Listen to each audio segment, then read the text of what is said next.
Tajemniczy dron w polskiej kopalni mógł pochodzić z Rosji. Europa będzie radzić o blokadzie cieśniny Ormus. Dronopad Ukrainy to skuteczne sankcje naftowe wobec Rosji, które otwierają drzwi na Bliskim Wschodzie. Jest 16 marca 2026 roku, nazywam się Wojciech Jakubik, a to jest codzienny przegląd informacji sektora energetycznego i paliwowego Energy Drink. Zapraszam.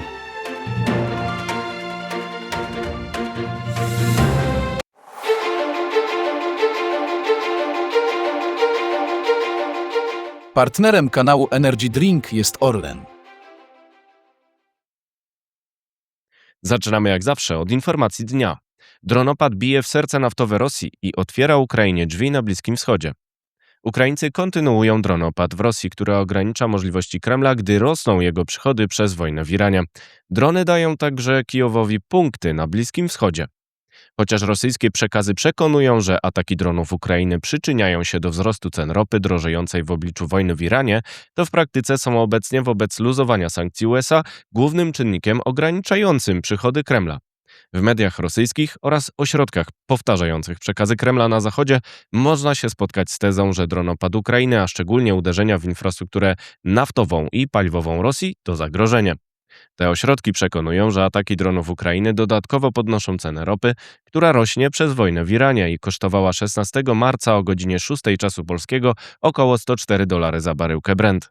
Można się także spotkać z tezą, że ograniczenie dostaw węglowodorów z Rosji zmniejszy podaż na świecie i pogłębi problemy ekonomiczne wywołane blokadą cieśniny Ormus.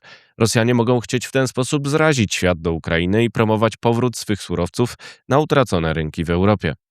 Tymczasem ataki dronów Ukrainy są kluczowym czynnikiem ograniczającym przychody Kremla, a także jego logistykę wojenną w czasie, kiedy wojna w Iranie zmusza USA do luzowania sankcji naftowych wobec Rosjan. Według Międzynarodowej Agencji Energii przychody Rosji ze sprzedaży ropy i produktów naftowych w lutym sięgnęły $9,5 miliardów. To spadek o $1,5 miliarda miesiąc do miesiąca i wynik najgorszy od rozpoczęcia inwazji na Ukrainie. Ten trend może się jednak odwrócić. Amerykanie najpierw pozwolili na dostawy ropy z Rosji do rafinerii w Indiach, choć całą jesień 2025 roku zabiegali o spadek eksportu z tego kierunku na rynek indyjski. Potem poluzowali sankcje wobec floty widmo Rosji, z którą także walczyli, pozwalając na rozładunek tankowców uwięzionych na morzu. Wzrost cen ropy przez wojnę w Iranie spowodował, że praktycznie znikła przecena rosyjskiej mieszanki Urals względem Brent.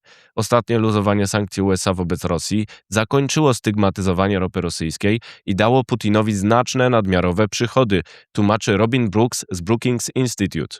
Te dodatkowe przychody mają zdaniem Brooksa być tak duże, że przewyższają wartość wszystkich rezerw rosyjskich zamrożonych na Zachodzie. Sankcje USA są zawieszone na miesiąc i mogą zostać przywrócone w razie uspokojenia sytuacji na rynku. Jednakże na razie nie widać końca wojny w Iranie. Sygnały o deeskalacji to zapowiedź ogłoszenia koalicji do odblokowania Ormus z jednej strony oraz gotowości Iranu do puszczania wybranych tankowców z drugiej. Jednakże rynek ropy nie reaguje na razie na te informacje, a kraje Zatoki Perskiej są nadal celem ustawicznych ataków Iranu oraz grup popierających go w innych krajach. Celem stało się m.in. znów kluczowe lotnisko w Dubaju. Z tego względu doświadczenie Ukrainy w wojnie z użyciem dronów ma także znaczenie w relacjach politycznych na Bliskim Wschodzie. Kijów przekazał ekspertyzę w zakresie odpierania ataków dronów irańskich stosowanych także przez Rosję. Prezydent Wołodymyr Zełenski powiedział, że w zamian za skierowanie ekspertów do Kataru, Zjednoczonych Emiratów Arabskich oraz Arabii Saudyjskiej, a także do bazy USA w Jordanie, oczekuje współpracy długoterminowej przy finansowaniu oraz transferze technologii. Będzie to szczególnie istotny czynnik wobec rewelacji Financial Times o tym, jakoby wojna w Iranie spowodowała spadek zainteresowania Waszyngtonu rozmowami pokojowymi Ukraina-Rosja.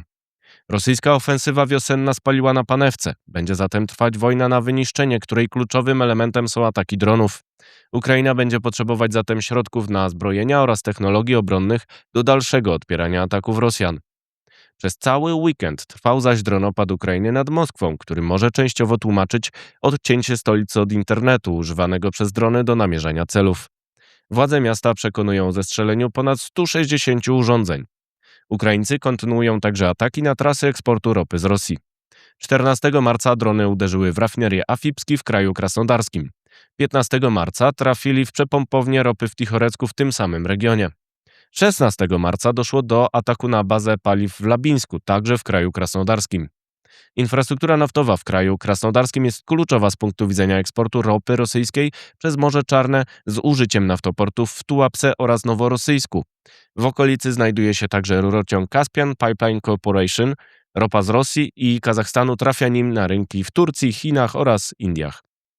Dronopad Ukrainy na Morzu Czarnym oraz niekorzystne warunki pogodowe na Morzu Bałtyckim, a także blokada ropociągu Przyjaźń nad Dnieprem spowodowały spadek eksportu ropy z Rosji o 14% do 3,6 milionów baryłek dziennie w okresie od 1 do 12 marca miesiąc do miesiąca.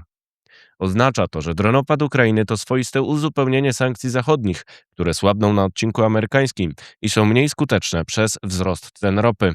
Zwiększa on zatem szanse Kijowa w konfrontacji z Moskwą, pomimo skupienia uwagi Białego Domu na Iranie. Czas na pozostałe wieści. Na początek z Polski. Ustawa sieciowa naprzód. Sejm przyjął poprawki Senatu w sprawie nowelizacji prawa energetycznego w ramach tzw. ustawy sieciowej. Zawierają m.in. nowe warunki przyłączeń OZE. Ustawa ma trafić teraz do prezydenta. Nie jest jasne, czy ją podpisze. Bezpieczne zapasy. Polskie zapasy gazu po tej zimie są powyżej średniej i wynoszą prawie 50% mocy magazynów. Średnia unijna to poniżej 30%, ale według Komisji Europejskiej nie będzie problemu z ich uzupełnieniem przed następnym sezonem grzewczym. Tajemniczy dron. Dron odnaleziony w pobliżu kopalni węgla Tomisławice w Galczycach nie był zdaniem Ministerstwa Obrony Narodowej uzbrojony. Resort podał, że może być jednym z tych, które wleciały z Rosji do Polski we wrześniu 2025 roku. Polacy uruchomili wówczas konsultacje w NATO. Polacy rozbudują sieć. Polskie sieci elektroenergetyczne podały, że polski Budimex wygrał przetarg na rozbudowę stacji elektroenergetycznej Gdańsk-Błonia. To kluczowy element zasilania na Pomorzu i okolic Olsztyna, a także wyprowadzenia mocy z morskich farm wiatrowych. Teraz wieści z Europy. Niemcy dopłacą przemysłowi. Minister gospodarki Niemiec Katharina Reiche zapowiedziała przedstawienie latem mechanizmu dopłat do cen energii dla przemysłu. Mają działać retroaktywnie i zwiększyć konkurencyjność. Niemcy konsultują taką pomoc publiczną z Komisją. Równi i równiejsi.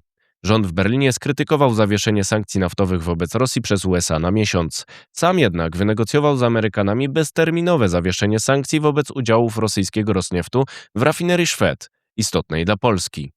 Europa będzie radzić. Ministrowie spraw zagranicznych krajów Unii omówią 16 marca możliwość zwiększenia zaangażowania w cieśninie Ormus w ramach misji Aspides w celu ochrony żeglugi na czele z dostawami ropy i paliw.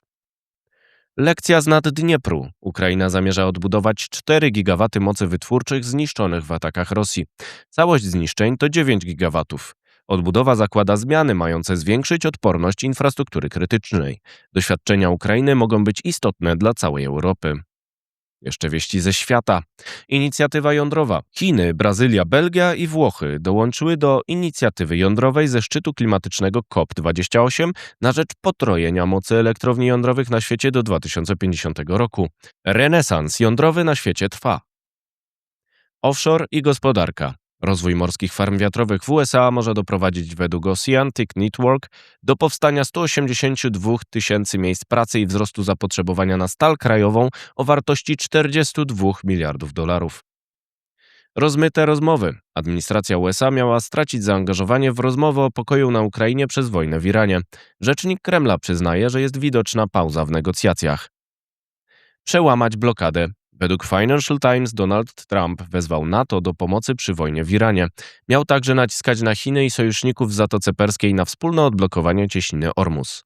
Ropa kosztowała rano 16 marca powyżej $104 za Brent, a więcej na stronie energydrink.today. To wszystko w materiałach przygotowanych dzisiaj, następne oczywiście już jutro, więc zapraszam Państwa serdecznie. Do zobaczenia, do usłyszenia.